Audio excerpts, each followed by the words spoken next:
So if you've been working with tables or repeating groups for displaying data and implemented a search box, you probably also hit the limitation of using search where Bubble's limit will allow you to search one field.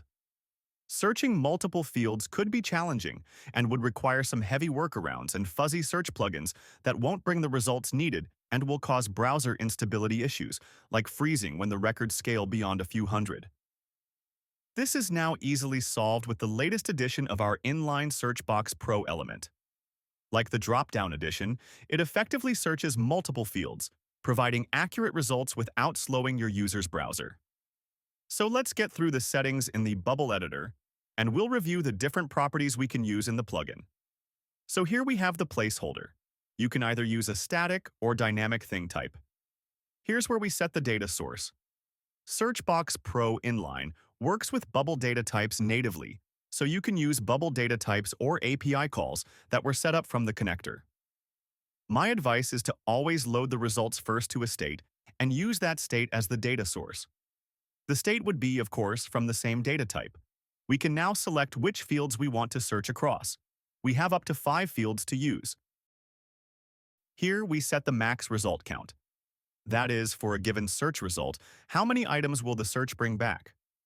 This way we can cap entries by the maximum count we want to display upon match. Notice that, as opposed to fuzzy search and the likes, you don't need to set any weighting settings. You only need to select the fields by which Searchbox Pro needs to look into. Now we'll define the styling. Searchbox Pro Inline, like the drop-down element, makes it easy to meet your app style guide by simply selecting the primary color. The plugin will set all the rest based on it. If you need dark mode styling, just check this checkbox here and it will revert to dark mode theme. You can use the disable checkbox here in the conditional panel to conditionally disable the search input. Here you can set the direction of the text, so for right to left languages, you can select RTL here. That's it. Searchbox is ready for your table. To activate search filter in your table, go to the desired table element or repeating group and set the data source, which is usually the one used in the search box. Here you need to add the filtered option, and now select a field that the table should match from the Searchbox Pro result state, which is a list type, so we would use the isIn statement and select the thing. I would normally choose an ID field to make it super efficient on the browser. Let's see it in action.